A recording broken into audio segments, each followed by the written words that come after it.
we're doing stabilizer and sling, okay? And that may sound real simple, but we're going to add a little bit to that. Stabilizer, of course, it mounts to the front of the bow, and all you have to do is thread it on there. But beforehand is these bows with parallel limbs, they don't have a lot of lunge that go forward like bows that were 5 and 10 years old. So a sling, you don't really have to have it, but me being an old school tournament archer, I want to make sure that I'm shooting with a relaxed grip, zero torque. So I highly recommend that you shoot with a sling just so that you can practice properly. So I personally, you know, and there's a lot of slings and they all work good, but if we're really splitting hairs and making sure that you do things to optimize all your stabilizers. Stabilizers is the furthest point in front of the bow, and a stabilizer does two things. It slows your oscillations for aiming, so that's why different people have different weights, lengths, and we recommend that you play with those to suit your needs and desires. And then also they're filled with Navcom and rubber material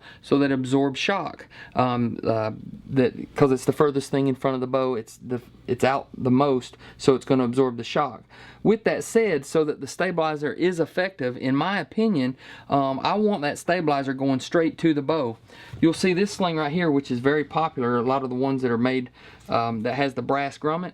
You put the brass grommet on there, and then you screw it to the front of it, and these work fine, trust me. I mean, honestly, there's a lot of these being sold and they work fine, but as you screw it in there, you have a metal grommet that's in between, and then also the stabilizer doesn't stay in the exact same position each time, so it can change. It never really gets snug, and in my opinion, it stops the stabilizer from absorbing all the energy that it possibly can. So what I like is and these are nice because they stay expanded. These slings, they stay expanded, and it's easy to weave your hand up in there. But the one I like, let me see if I can get that off, is just a simple paracord. All you want is just something on there as a reminder of, hey, this bow is not going to fall. I can shoot with a relaxed grip. But this right here just cups right over the end, and then you screw it on there, and that way your stabilizer goes straight to the bow. You're going to maximize all the potential that stabilizer has of absorbing energy and staying tight and consistent. That one's good and flat there, like the blade is supposed to be. That's a fused blade.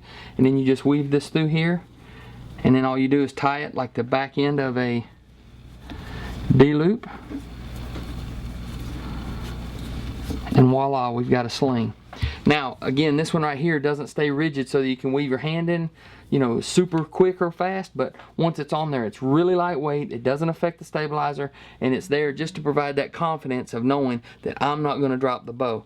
So something as simple as what you would think is a stabilizer and a sling, there are some little nitpicky things that you can do to maximize the efforts of buying those accessories, whether it's a rigid sling, a loose sling. The stabilizer, you want to make sure it absorbs the energy, and again, the length of it and the weight of it will slow your oscillations. So I recommend trying a bunch of different ones from friends or dealers and stuff like that to get the one that's going to be the best one for you.